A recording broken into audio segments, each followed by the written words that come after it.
Make sure subscribe my channel for daily updates. The test is in 4 sections. At the end of the test, you will be given 10 minutes to transfer your answers to an answer sheet. Now turn to Section 1.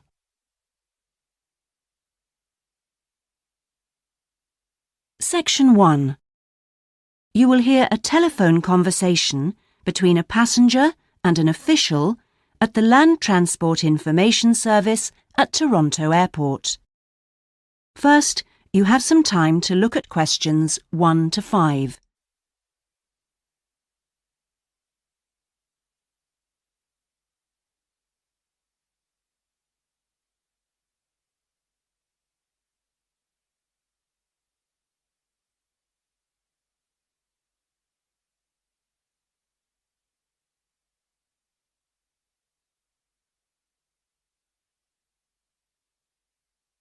You will see that there is an example that has been done for you. On this occasion only, the conversation relating to this will be played first.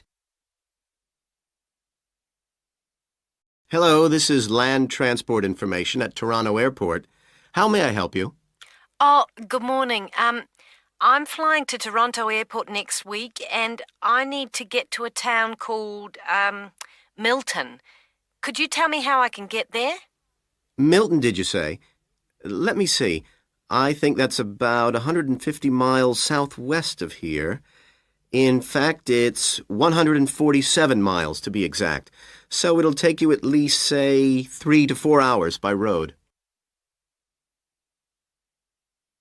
The distance from the airport to Milton is 147 miles, so 147 has been written in the space. Now we shall begin. You should answer the questions as you listen, because you will not hear the recording a second time. Listen carefully and answer questions 1 to 5.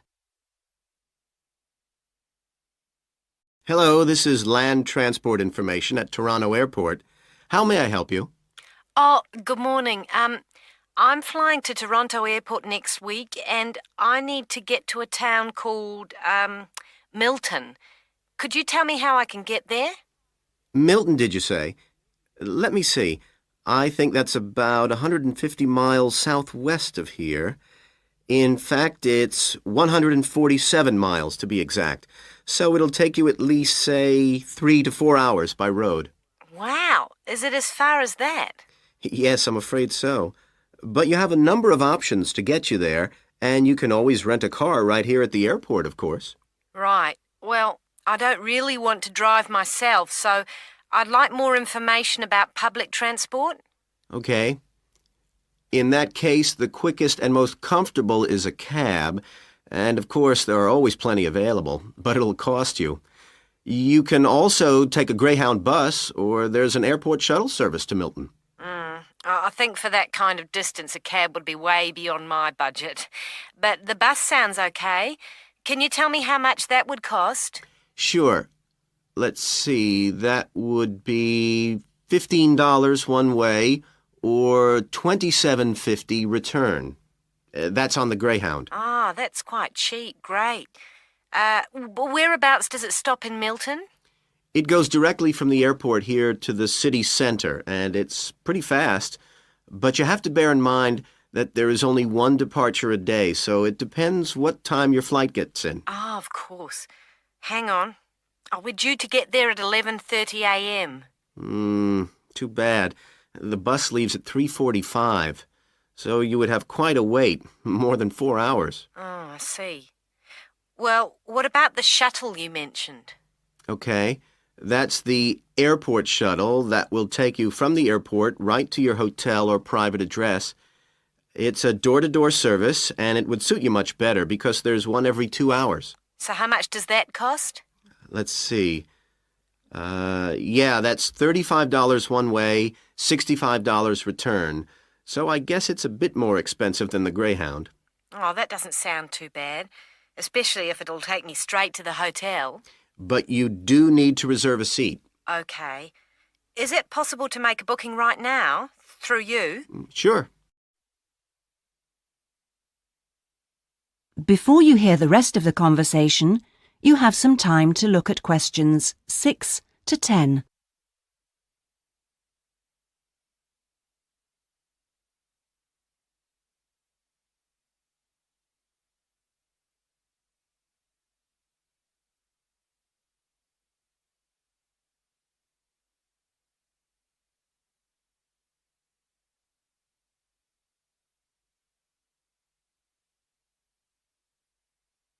Now listen and answer questions 6 to 10. Okay, I just have to fill this form out for you. So, what date do you want to book this for? The 16th of October. Oh, no. Sorry, that's my departure date. I arrive on the 17th, so book it for then, please. So that's the Toronto Airport shuttle to Milton. And this is for just one person, or? Yeah, just me, please. Right. And you said your expected time of arrival was 11:30? So if I book your shuttle for after 12, let's say 12:30, that should give you plenty of time to, collect your baggage, maybe grab a coffee. Yeah, that sounds fine. As long as we land on time. Well, we'll take your flight details, so you don't need to worry too much about that. Now, what about the fare? What sort of ticket do you want? One way or? Yeah, that'll be fine, provided I can book the return trip once I'm there. No problem. Just allow a couple of days in advance to make sure you get a seat. And what is your name, please? Janet Thompson. Is that Thompson spelled with a P? No, it's Thomson. Okay. And you'll be coming from the UK? What flight will you be traveling on? It's Air Canada flight number AC936 from London Heathrow. Right. Now, do you know where you'll be staying? We need to give the driver an address. Yes, it's called the Vacation Motel, and I think it's near the town centre. Anyway, the address is 24 Kitchener Street. That's Kitchener Street. That's fine. Right, so that's $35 to pay, please. Have you got your credit card number there? Yes, it's a Visa card, and the number is 3303 8450 2045 6837. Okay. Well, that seems to be everything. Have a good trip, and we'll see you in Toronto next week. Yes, bye. Oh, thanks for your help. That is the end of section 1. You now have half a minute to check your answers. Section 2. You will hear a representative from a holiday company called PS Camping giving a talk about the holidays the company organises. First, you have some time to look at questions 11 to 16.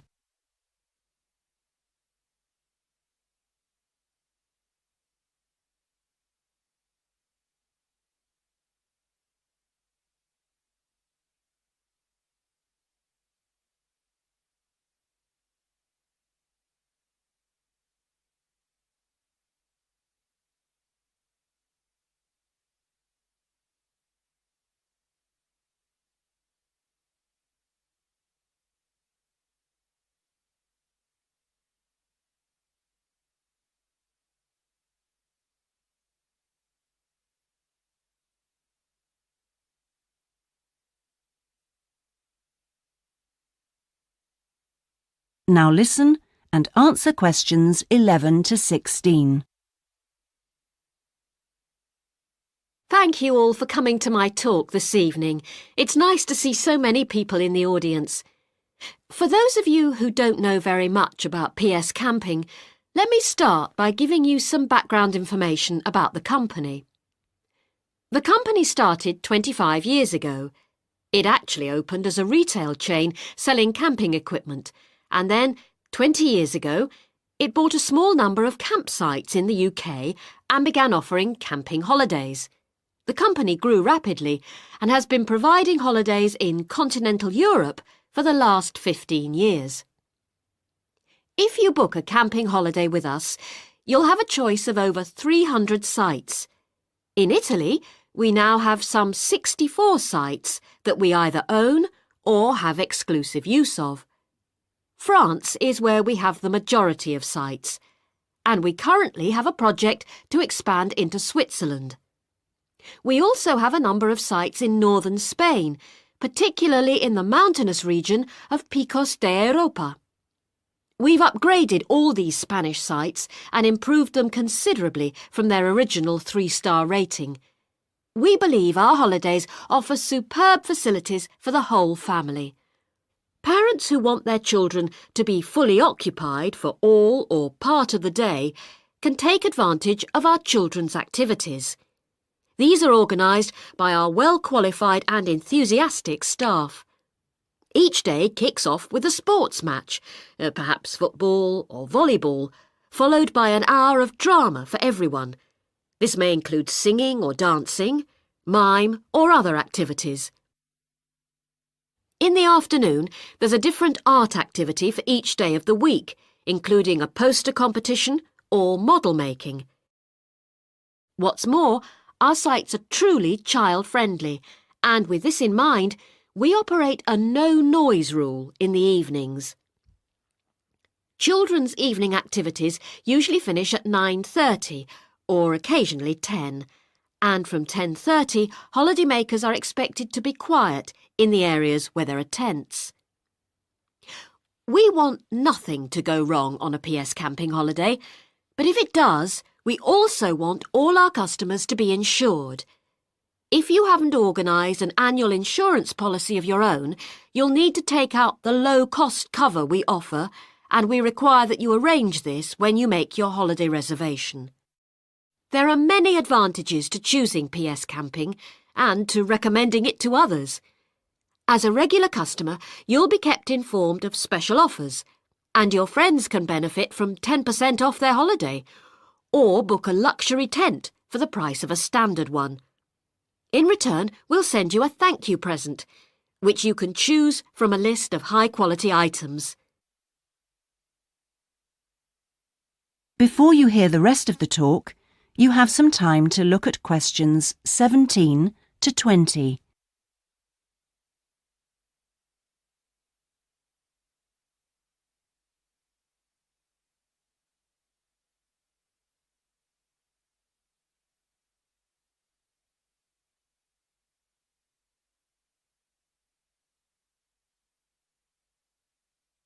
Now listen and answer questions 17 to 20. When it comes to our tents, these are equipped to the highest standard.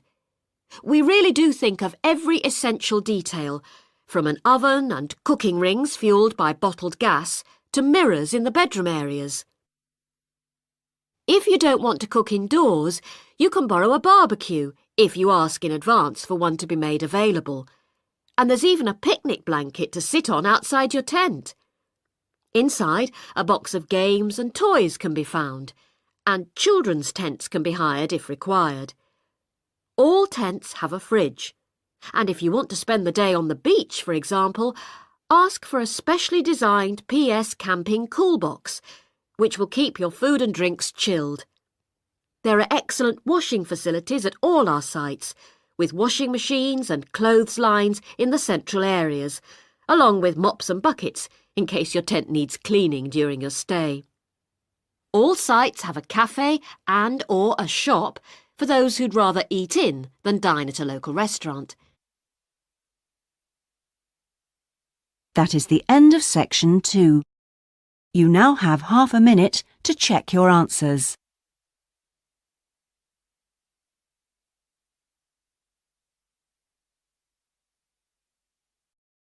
Section 3. You will hear a tutor talking to 2 business students called Philip and Janice about their research on managing individuals. First, you have some time to look at questions 21 to 23.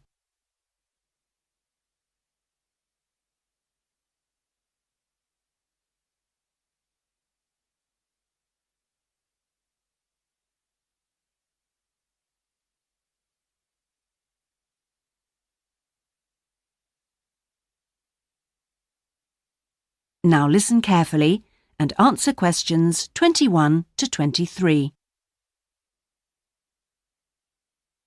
Well, you've both been looking at different styles of managing individuals in companies and the workplace.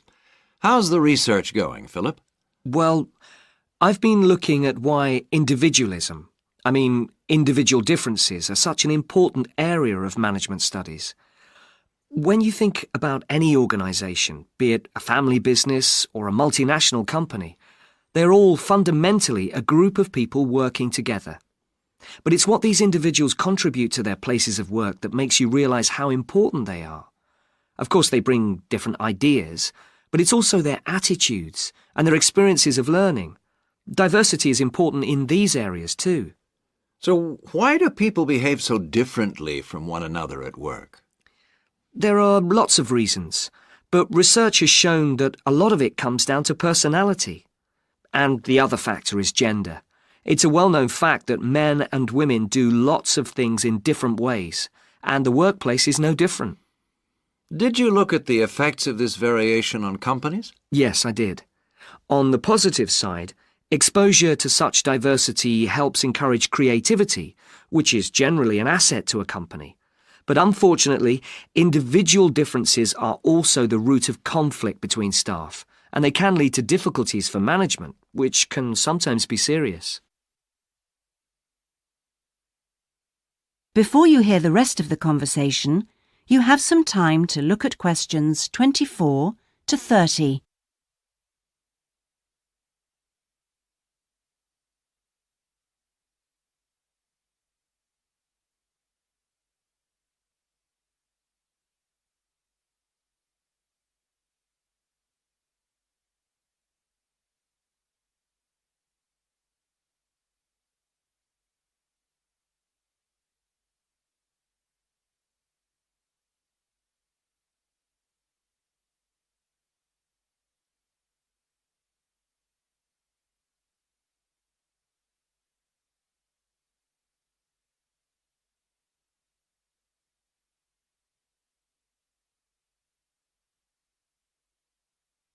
Now listen and answer questions 24 to 30. Thanks, Philip. So now I guess the two main things to remember here are to identify individual talent and then to utilize it. So, Janice, you were looking at identifying different talents in workers. Do you think this is easy for managers to do? Well, currently, teamwork is in fashion in the workplace, and in my opinion, the importance of the individual is generally neglected. What managers should be targeting is those employees who can take the lead in a situation and are not afraid to accept the idea of responsibility. That's true, Janice, but unfortunately, many managers think the entire notion of encouraging individuality amongst their staff is far too hard. Yes, that may be true, but I think one of the most important tasks of managers is to consider the needs of the individual on one hand and group cooperation and conformity on the other. It requires creative thinking on the part of management to avoid tension. So, Janice, what kind of people do you think companies should be looking for? Well, it has to start from the very beginning, when companies are looking for new employees. When the personnel department is choosing between applicants, they need to look for someone who's broken the mould and can think for themselves. Instead, people making these decisions often use a range of psychological tests to see if a person is a problem solver or will do as they're told. I'm not convinced these qualities are actually the most important. So do you think being a good team player is overrated? No, it's not overrated. You do need to learn the rules and learn them fast. No individual can get around this if you're working in an organisation. So how should managers deal with this? Rewards. When an individual demonstrates the behaviour the organisation expects, some kind of incentive can be given. What's important here is that this happens right at the beginning, so new recruits learn the rules of the system immediately. Also, the incentive should be something the individual actually wants, And this isn't always just money. To come back to you, Philip, you were saying that recognition of good performers is essential. Now, what else should managers be looking for? Well, managing people means you not only have an understanding of your employees, but you also recognise the culture of the organisation. In fact, for some organisations, creativity and individuality may be the last thing they want to see during working hours. Very true. Yes, but managing people isn't as easy as it looks. For example, change in the workplace can be quite tricky, especially if there's a need to increase profit.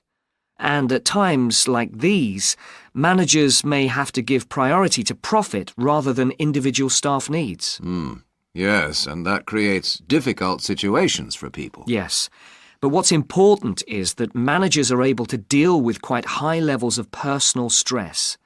During times of change, they should be thinking not only about the strain on their staff, but take time out to think of themselves. Absolutely. So, what are the implications of that?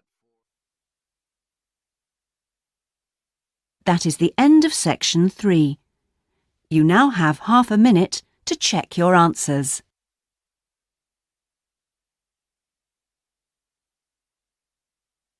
Section 4. You will hear part of a lecture about cave paintings and other types of rock art. First, you have some time to look at questions 31 to 40.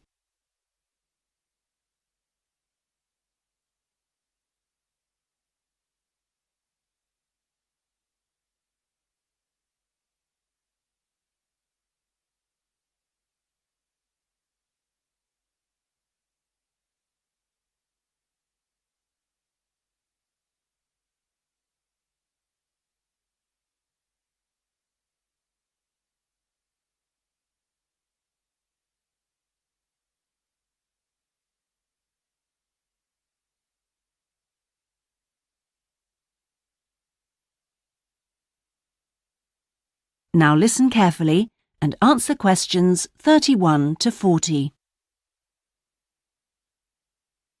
Good afternoon, everyone. This is the first seminar in preparation for our archaeological fieldwork in Namibia. We are fantastically lucky to have received partial research funding for this trip from our institute, so I shall expect 200% attention and participation from you all. First, in this seminar, I'm going to give a brief introduction to contemporary research on rock art. And in the second part, I'm going to give you some do's and don'ts for our fieldwork trip in April. So please listen very carefully.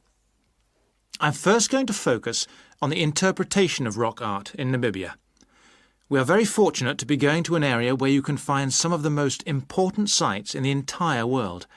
And I hope to show you how easy it is for everyone to make mistakes in looking at cultures which are different from our own, the first and most important lesson we have to learn.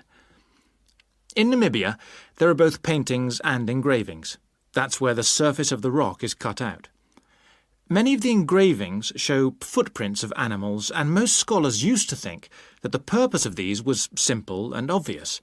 This rock art was like a school book with pictures to teach children about tracks, which track belonged to which animal, giraffe, lion, and so on. But there were some mysteries. First, when you look at a typical Namibian painting or engraving, you see the tracks are repeated. There are dozens of tracks for the same animal. Well, you'd expect just one clear illustration if the reason, the aim was to teach tracking. Now, there were two more problems. Why are some of the engravings of animals very accurate, as you'd expect, all clearly identifiable, and others quite unrealistic? And another mystery. Some of these unrealistic animals, that's in the engravings, seem to be half human. Some, for example, have got human faces. Many researchers now think that these were pictures the wise men engraved of themselves. They believed they could use magic to control the animals they had drawn, so the hunters could then catch them for food. This shows you some of the dangers of coming from one culture to another, as we'll be doing, without understanding it fully. Scholars imagine that children looked at rock art pictures to learn to track, just because they themselves had learnt skills from pictures. Many researchers now believe that rock art had a much more complex purpose, and we'll talk more about it next week.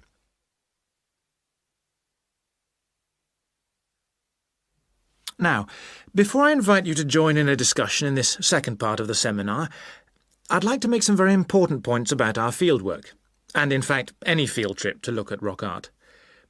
We're going to a number of sites, and we won't always be together. The single largest problem faced by people who manage the sites is, yes, I'm sure you've guessed, damage caused by visitors, even though it's usually unintentional. Whenever you do go to a site, don't forget you can learn many things from observing at a distance, instead of walking all over it. This can really help to reduce visitor pressure. People often say, well, there's only 2 of us, and just this one time. But maybe thousands of people are saying the same thing. And then some basic rules to guide you. We'll have our own camp near a village, but remember never to camp on a site if you go on your own. It may be disrespectful to the people of that culture, and certainly don't make fires, however romantic it may seem. It's really dangerous in dry areas, and you can easily burn priceless undiscovered material by doing so. So, how are we going to enjoy the rock art on our field trip? By looking at it, drawing it, and photographing it. Never by touching it or even tracing it. Rock art is fragile and precious. Remember that climbing on rocks and in caves can destroy in a moment what has lasted for centuries. So, no heroics in Namibia, please. Try to be extra careful and help others to be too. Oh, and lastly, please don't even move rocks or branches to take photographs. You should leave the site intact. I'm sure I can rely on you to do that. Well, that's about all I want to say before today's first discussion. But if you have any questions, please ask them now. Oh, and don't forget you'll find some fascinating information about worldwide sites on the internet. Right, first question then. That is the end of section 4. You now have half a minute to check your answers.